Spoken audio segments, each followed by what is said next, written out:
Comment un cancre du système algérien, un homme sans charisme, sans envergure politique, sans expérience internationale, hormis peut-être celle des bars parisiens, a-t-il pu accéder à la magistrature suprême? Ce bouffon notoire, connu d'abord pour être un jouisseur invétéré, connu ensuite pour son goût immodéré des plaisirs, des soirées arrosées, longtemps dans les salons d'Alger, comme dans les villas du Club des Pins, on riait de ce ministre qui, à la fin des nuits d'ivresse, se donnait en spectacle travesti en robe, une écharpe nouée autour de la taille et qui se levait pour danser au rythme de la musique raï pour amuser la galerie des frères Koninev, de quelques autres oligarques et Saïd Bouteflika. Ce petit marquis sans aucune envergure n'a jamais été un responsable au sens régalien du terme. Comment ce petit magouilleur, affairiste connu et reconnu, corrompu jusqu'à la moelle, était hissé au sommet de l'État, que l'on veuille ou pas? La question mérite, oui, d'être posée clairement aujourd'hui. Avec Abdelmadjid Tebboune, parce que, évidemment, c'est de lui qu'il s'agit. Quand une dictature pourrissante cherche un président, elle ne choisit pas un homme, elle se fabrique un masque qui laisse suinter toute la vulgarité du régime. D'aucuns s'étonnent aujourd'hui comment un cancre du système algérien, un homme sans charisme, sans envergure politique, sans expérience internationale, hormis peut-être celle des bars parisiens, a-t-il pu accéder à la magistrature suprême? Comment un petit personnage, dénué de valeur, ce bouffon notoire, connu d'abord pour être un jouisseur invétéré, comment ce petit cacique de couloir, un figurant de la nomenclatura, connu ensuite pour son goût immodéré des plaisirs, des soirées arrosées et des mondanités glauques, plus que pour un quelconque sens de l'État, peut-il devenir chef de quoi que ce soit? Longtemps, dans les salons d'Alger, comme dans les villas du Club des Pins, on riait de ce ministre qui, à la fin des nuits d'ivresse, se donnait en spectacle travesti en robe, une écharpe nouée autour de la taille et qui se levait pour danser au rythme de la musique raï ou de chansons orientales pour amuser la galerie des frères Koninev, de quelques autres oligarques et Saïd Bouteflika. Comment est-ce possible? Comment cela peut-il se produire dans cette Algérie que l'on dit fière, digne et attachée à son image? Comment cela peut-il se produire dans ce pays qui a ferraillé durement pour accéder à une indépendance qui devait être synonyme, rappelons-le, de dignité et de respect pour les Algériens? Ce petit marquis sans aucune envergure n'a jamais été un responsable au sens régalien du terme. Il était le clown de service. Alors comment cet hurluberlu, écarté du système par les services de sécurité au début des années 90, après une bagarre sordide à Paris, alors qu'il était, fait aggravant, ministre en exercice en état d'ivresse, sur la voie publique, s'adonnant à du tapage nocturne pour une pitoyable histoire de jupons? Comment ce petit magouilleur, affairiste connu et reconnu, corrompu jusqu'à la moelle, comment cette chose infâme qui s'emploie à humilier l'Algérie et les Algériens tous les jours a-t-elle été hissée au sommet de l'État, que l'on veuille ou pas? La question mérite, oui, d'être posée clairement aujourd'hui. Je formule cette interrogation en pensant à tous les détenus d'opinion arbitrairement embastillés. Je pose la question au nom de toutes les femmes et de tous les hommes, algériens ou pas, injustement harcelés et persécutés en Algérie par une justice aux ordres. Trop voyant, trop vulgaire, trop risqué, ce goujat ne méritait même pas d'être président d'une copropriété à Adrar. Même le système dont il était le valet et qui excelle dans l'hypocrisie l'avait rangé dans la catégorie des petits magouilleurs notoires, utiles pour faire du clientélisme seulement, dangereux dès qu'il s'approche trop de la lumière.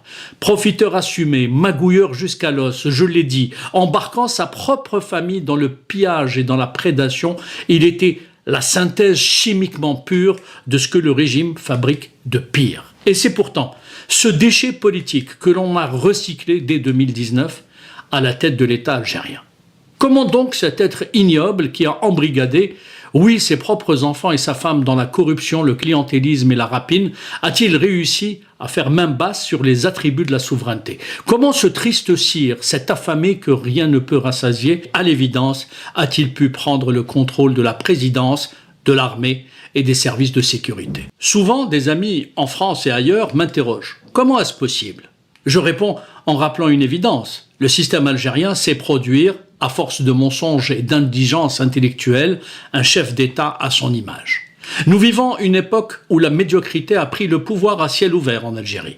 Cette pauvre Algérie est dirigée désormais par un homme que le système a longtemps traité comme un bouffon et qu'il a hissé par accident et par panique au sommet de l'appareil. Comment tout cela a-t-il pu se produire? Avec Abdelmadjid Tebboune, parce que, évidemment, c'est de lui qu'il s'agit, la réponse tient en une phrase. Quand une dictature pourrissante cherche un président, elle ne choisit pas un homme, elle se fabrique un masque. Un masque flasque mal taillé qui laisse suinter toute la vulgarité du régime. Et de ce point de vue, oui, Tebboune incarne parfaitement à chaque fois qu'il ouvre la bouche la vulgarité d'un pouvoir sans classe ni dignité. Si vous êtes algérien et que vous êtes fier quand vous entendez Tebboune s'exprimer, c'est que vous avez un problème de culture, d'éducation, de valeurs, ou tout simplement peut-être un problème cognitif, c'est-à-dire que vous avez du mal à vous situer dans le temps et dans l'espace. Je suis désolé de le dire aussi clairement. En discutant avec un ami algérien récemment, ce dernier m'a dit « Je ne l'écoute jamais s'exprimer parce que j'ai des hauts le cœur à chaque fois que je l'entends parler. » J'avoue que je suis dans le même état d'esprit. Il faut avoir l'estomac bien solide pour écouter Tebboune.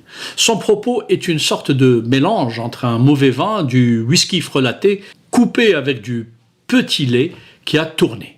J'ai beau mettre de côté toute la charge subjective, j'ai beau canaliser ma colère et ma tristesse, je n'arrive pas à trouver à ce personnage quelque chose qui me permettrait de nuancer mon propos que certains probablement trouveront trop sévère, trop radical, trop excessif. Évidemment qu'ils le trouveront excessif pour se donner des raisons pour qu'à leur tour, ils ne puissent formuler aucune critique, fût-elle la plus nuancée.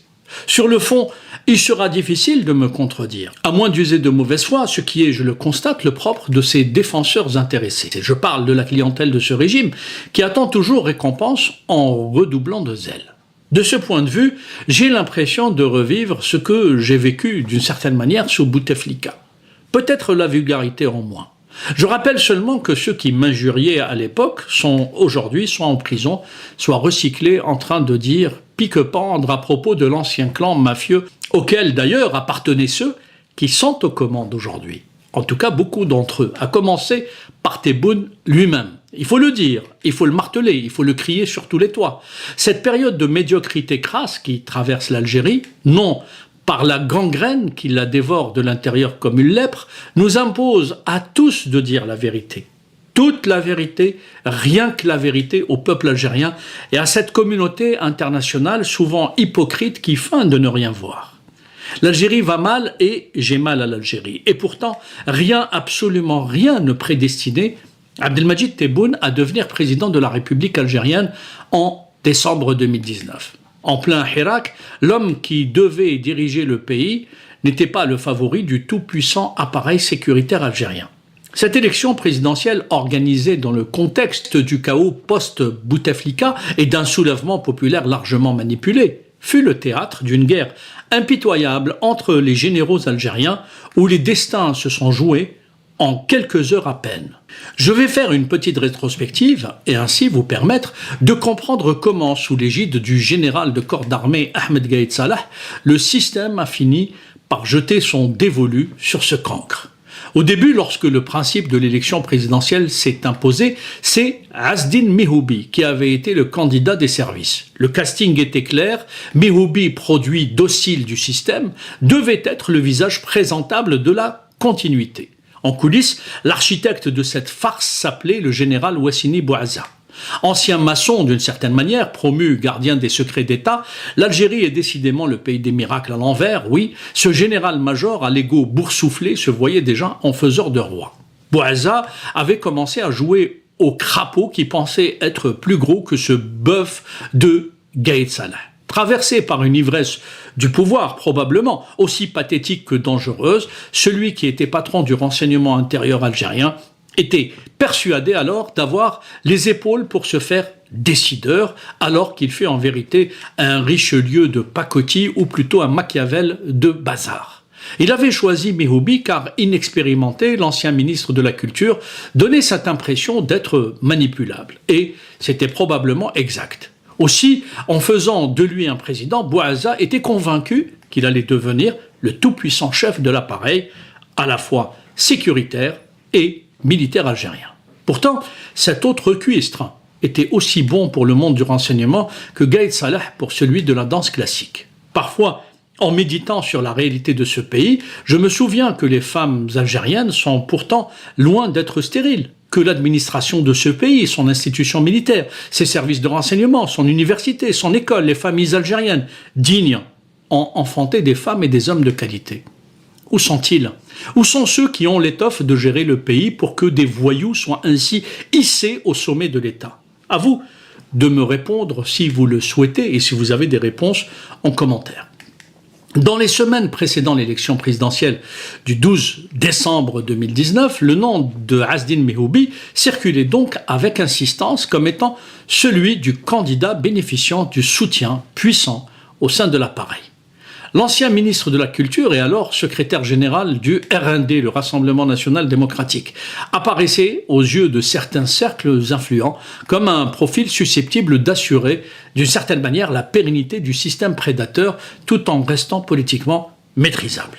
Mehoubi avait été donc choisi parce qu'il était considéré comme malléable, je le répète. Homme de lettres et de culture, ancien journaliste monolangue, arabisant et allié aux objectifs des islamistes, il n'avait jamais manifesté d'ambition politique majeure et semblait le candidat parfait pour servir de façade à ce pouvoir militaire qui tenait à garder la main sur le pouvoir réel.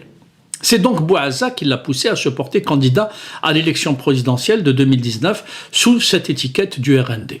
Et à l'automne 2019, Wassini Bouazza avait mis tout son poids dans la balance pour faire passer Mehoubi. C'est lui qui organise la campagne, actionne ses relais dans l'administration, mobilise les médias aux ordres et fait pression sur le Premier ministre de l'époque, Nourdine Bedoui, pour qu'il facilite la candidature de son poulain. Tout indique alors que Mehoubi, enfant docile du système, sera l'élu. Les chancelleries défilent alors à son quartier général, la presse proche du pouvoir le présente comme le favori et à quelques jours du scrutin seulement, il est adulé par toute la clientèle du régime, Tebboune méprisé par la plupart des hommes forts du pouvoir, apparaissant comme un concurrent sérieux mais affaibli par les manœuvres de Bouazza. C'est là que commence l'histoire souterraine. Le plan de Bouazza semblait infaillible. Lorsqu'il lança sa campagne, Mehoubi s'était vu adjoindre d'autorité une sorte d'aide de camp. Autour de Mehoubi, donc un colonel des services, était officiellement chargé de l'aider à structurer sa campagne et accessoirement de garder un œil sur lui. Mais ce colonel a décidé de s'adonner à un double jeu.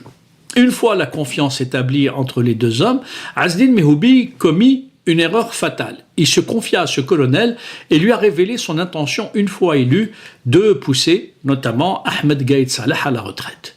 Mehoubi estimait à juste titre d'ailleurs qu'en raison de son grand âge, il fallait se débarrasser du vieux général qui était déjà usé et malade. Sur le fond, il n'avait pas tort, bien sûr, mais dans les faits, il ne faisait que répéter un échange qu'il avait eu avec Bouazza. Il pensait que le colonel des services était de son côté, étant donné qu'il lui avait été envoyé par son parrain, le même général Bouazza. Ce colonel, pour matérialiser ses échanges avec le candidat donné vainqueur, avait décidé d'enregistrer les confidences de Mehoubi et ces enregistrements seront remis plus tard à Germit Bounouira, le secrétaire particulier à l'époque du tout-puissant Ahmed Gaïd Salah.